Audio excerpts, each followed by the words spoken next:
Hey guys, welcome back to Fandom Sage Powers, where we discuss comics, heroes, villains, and the Dawn. We have reached Excalibur number 8. Let the hunt begin. Scatter! Scatter! Come on, Cullen. Hit me back.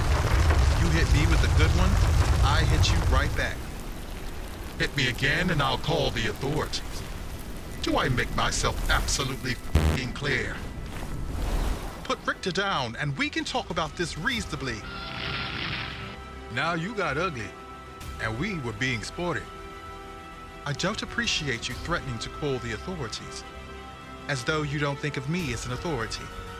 But I think Rictor ought to let you up, and we'll talk. You're f***ing right we need to speak, but I expect you all to sit and do so over a civilized meal. Charged by Apocalypse to retrieve strange components for a necessary ritual, Excalibur went on the hunt. Chasing down the last remaining werewolves at Cullen Bloodstone's family hunting lodge was going well enough, until the team's unsporting conduct brought out Cullen's less gracious side.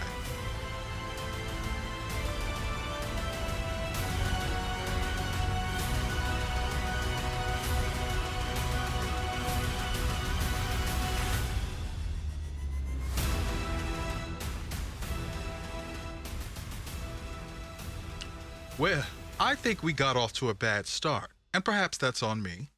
Typically, when we do this sort of thing, we have civil comforts first. Tea, cake, wine, a meal among friends. Perhaps in these politically charged times, I forgot my manners. We are here to share in the great tradition of the hunt. You need werewolves, and I desire to play host in this fine place and enjoy the good sport of good hunting. So I say we ignore these scary things like powers and parasites, any super abilities, and we just come together for fun. No Glartrox monster from me, no mutant stuff from you. We just hunt as people who enjoy the game of it. And of course, you get to keep your skulls. To Civility. What's a lovely sentiment. Thank you for dinner, Cullen. And thank you for understanding. Hey, I have a question. Do we think that's fair, that sentiment? No mutant stuff, no parasite? It's fine, Jubilee. Well, hang on. I mean, you have a parasite. We are mutants. Don't be like that. I just mean don't use your powers. Be like what? Even if I'm not doing this, I'm still a mutant. Please, don't do that inside. I have to wear a ring, you know, to suppress my power. If I recall from your time at the academy, the ring helps you suppress the, monster, not you. It's a little different. Whose side are you on, Betsy? Sides? She just asked you the truth, dude. You're the one who's picking sides. Dessert will be served soon. Personally, I'm not feeling well. I hope you all like your rooms. Letter to the noble Homo sapiens of Britain, the Bloodstone Estate or executor thereof. To the master of the house, dear fellow protector of the Commonwealth, greetings. I wish I could come to you with better tidings. As you well know, the recent establishment of the nation of Krakoa has been seen by some as an act of terrorist isolation. Those who call themselves superior dangle life-saving drugs over the heads of our brave nation, patronizing the powerful abilities of our own countrymen. Protection from and mastery of the supernatural has long been a part of our national fabric. The power inherent in our connection to the land is vital to our culture and our defense. These Krakoans have put us on the defensive. We reach out to you today not only to ask for your support as one of Britain's most vital supernatural families, but also to offer our own. Should the presence of Krakoans in Britain make you uncomfortable or threatened, we encourage you to reach out to us immediately. As an alternative to MI-13, we are not burdened by many of the same concerns of diversity. Mary Part, Ruben Brosau, Coven Akkaba, London.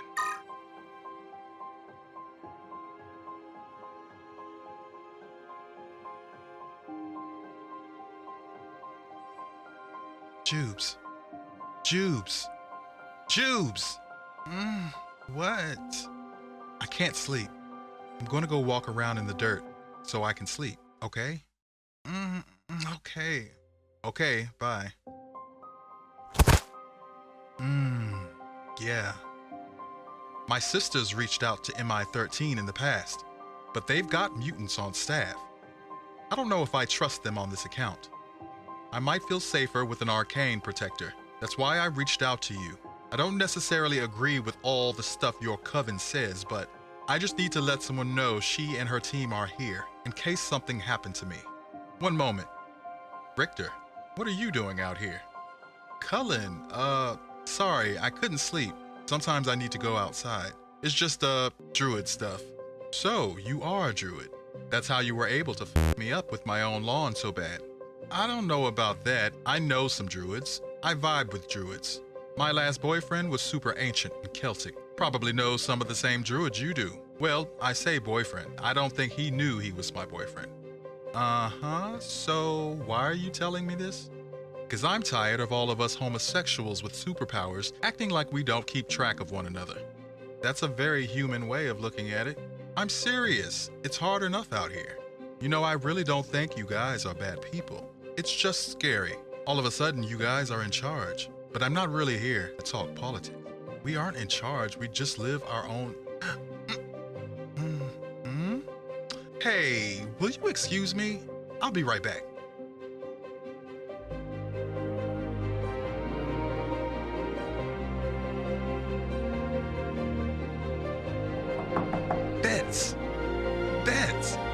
Betsy! Bets, you... What are you wearing? I wanted something comfortable to sleep in, and Cullen said I could raid the drawers. What's going on? It's Cullen. I overheard him talking to some people. I think it might have been Coven Akkaba. That's a wild accusation. He was on the phone with someone after our conversation at dinner. I think Coven Akkaba might be trying to establish themselves as a safe haven for fear-mongering anti-mutant sentiment. You're all flustered. Were you two? We both like dudes. Whoopee, so what? He's going to frame us, Betsy. We have to get out of here, now. I'm going to wake up the others. Hold on, just wait. Cullen's just watching us. Let's just behave, right? He said no powers, so we won't. We'll just wait till morning, raid the armory tomorrow, and do it according to the rules. Bets? First of all, we're hunting werewolves. They are dangerous. We can't risk fighting them without our powers. Second of all, if you think you'll get out of this without getting provoked into breaking the rules just so they can say they had a reason to catch you, you're naive, Betsy. No, I suppose you're right. Let's get those skulls and get out of here.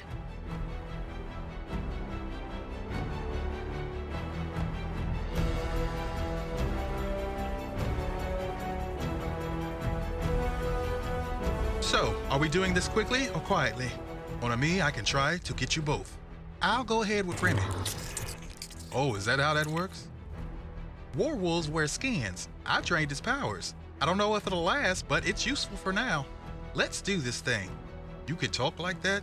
Last I'd heard, all werewolves talked. But Cullen supposes their time imprisoned away from the Mojoverse has weakened their minds somewhat. I smell something this way. I'm going with her. I'll check in. I understand you two aren't having a very good time, and I'd like to offer you a chance to remedy that now.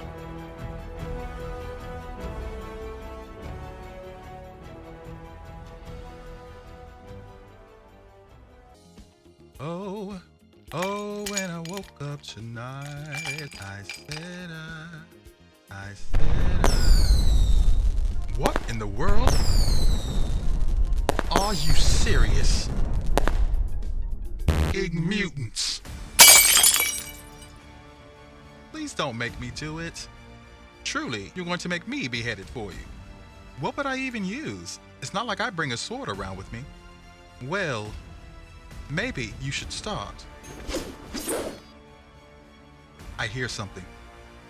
It doesn't sound like a wolf. Mes amis! Gambit! What did you do? Rogue nosed them out real quick. She drained one of them, but I think the other got pissed when he saw me throw a few cards and snatched his buddy's skull. Where's Rogue? She's behind the other one, chasing him after me. That is not Rogue, buddy. I know everything is easy for you mutants now, but the rules still apply to you. Did you get the skulls you came for? Good. Now try to leave with your lives.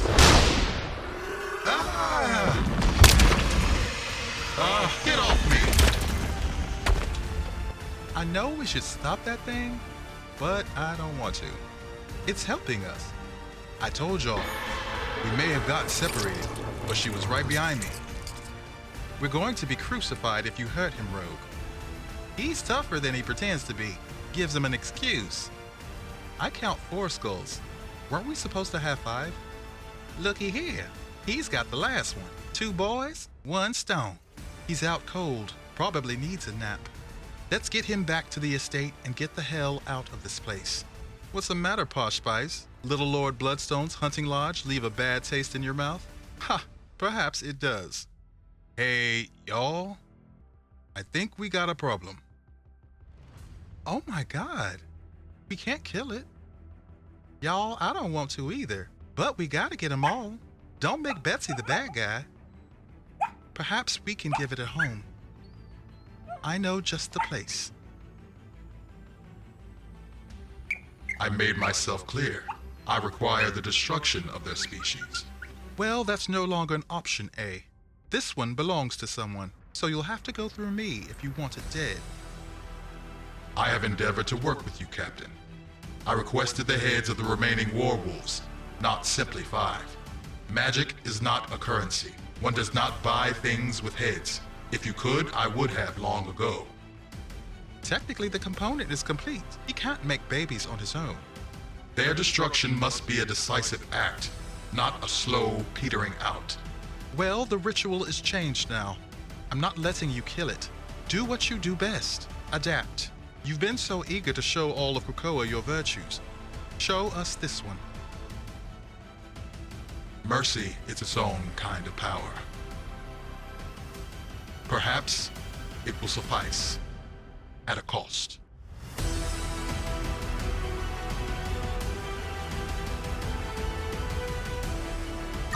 To the stars from the stars.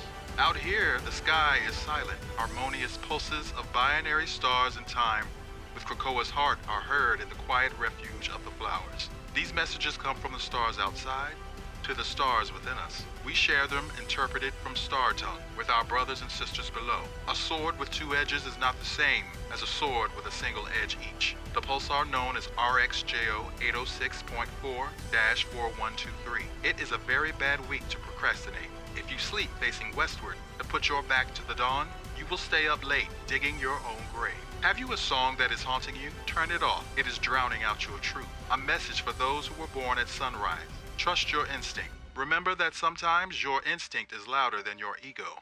Dim the lights if you must, in order to confront the self. If you hunt a beast you do not wish to eat, you become the hand of the cook.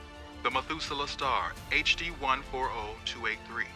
Though it pains us to say, it is an inauspicious era for twins. We invite you to join us to pray for luck. Who is this amazing baby? He's so cute. A werewolf, damn. I haven't seen one of these things since I was living at that lighthouse. I couldn't think of a better person to take care of it than you, Rachel. You've tangled with these things more than just about anyone. Someone has to keep it alive after I fought so hard for it. You were passionate enough to save its life. Well, it's a puppy. I don't have to want to walk it to want it to live. It needs a mom with your brand of psychic control to make it behave. If we're going to trust A, we need to know he is willing to truly sacrifice for us. And I got it from him. Wow, that's so stubborn. I'm impressed. Are you Omega level stubborn? Hey, I'm kidding. In all honesty, you have been through a lot. On an island of women who have been through a lot, you sure fit in. Well, it's an island of women I'm honored to fit in among. Come have a drink with me. Are you kidding? I have a puppy now. Big responsibility. You heard we're getting a tiki bar. I bet soon we'll get tourists. Rumor mongering. You know what you need, Rachel Summers. A proper job. Some things that I really appreciate about this issue are the more subtle, nuanced actions and non-actions that I only noticed upon repeat reading and actually recording it. For one, the whole gay setup with Rictor and Cullen. Now, I kind of wrote it off initially as just like a throwaway gay trope, but they automatically smacked that down in the scene with Betsy and Rictor when he says like, big deal, whoopee, we both love dudes. But when I thought about it again, Rictor overheard Cullen talking on the phone, caught him saying something that he did not want overheard. Cullen is also an asset that is involved with MI13. He is also a spy. He is also an agent, a hunter, and he's very cunning. When I thought about it again, he was really trying to distract Rictor and trying to use his sexual wiles on him. Now, he might also have wanted to do that too at the same time, but he also had ulterior motives. Rictor didn't fall for it. Rictor wasn't going for it. He had already peeped game. He had already kind of got that inkling, even though he did kind of get caught in the moment for a second. He was like, oh, wait, let me, be right back. And it was funny the way he was just like, I'll be right back. It was very gay coded. Like, I'm about to go freshen up or something like that, which I thought was hilarious. And then him going to Betsy to tell her exactly what happened and spill the tea was perfectly presented. And I love this part too, because it's very British coded for Betsy, because Betsy knows better, but she was so caught up in the pageantry of what Cullen was trying to put on for them and trying to be a proper British woman. Manners and her etiquette kicked in and kind of took over her sensibilities, and she was trying to be polite and do the polite thing, but Rictor had to snap her out of it and say, Betsy, these creatures are dangerous. We cannot fight them without our powers. We cannot risk that. And Cullen is on some of that other shit. It kind of like snapped her out of it, and I love that because she received it very quickly and she was like, oh God, you're right, let's get out of here. So I actually really love that. Another thing I noticed when I went back again is that Cullen's whole story and his whole interaction with Excalibur is very much an allegory for bigotry and prejudice, but on a different level, on a very subtle level, because there's levels to that. And not everybody is like a outlandish racist bigot, but sometimes people have prejudices that they don't even realize themselves, or it kind of creeps up on them. It may surprise them as well, because he does interact with them very friendly. He has invited them to his home, but as soon as something goes wrong that he doesn't like, he's like, these damn mutants. And also he didn't mind, pushing up on Rictor, so he don't mind getting physical with a mutant. But then again, as soon as they try to get what they needed to get out of there, he was threatening to call the authorities on them, and that's very much racially coded as well. He threatened to call the authorities, and Betsy had to remind him, well, I'm an authority, you don't consider me. You don't really see it for her. That was really well written, actually, and actually appreciated a lot more thinking about it again. And all of his interactions with all of them from the dinner table, and him asking them not to use their powers, basically asking them not to be who they are. It's not the same as what's going on with him, which is he has a parasite, kind of like a symbiote kind of situation, but they are what they are because they are born that way, and you can't separate the two. And it's kind of offensive, and that's what Jubilee was getting at, but he wasn't really gathering that. Yeah, so really well done, really well written, the way they interwove the interpersonal and the politics and the action and the mystery of what Apocalypse is trying to do. Apocalypse is surprising me still and still making me give him the side eye, but I like Apocalypse like this. I like Apocalypse like Granddaddy Apocalypse, and I don't want him to like fall back into any extreme villainous ways. I mean, he might have an agenda, I'm sure. As long as it's not going to cause the destruction of what they're building on Krakoa, I will be okay if it's, a little bit shady. If you like this episode, give me that thumbs up. If you haven't subscribed, what are you waiting for? Go ahead and join the crew, and I'll catch you in the next issue.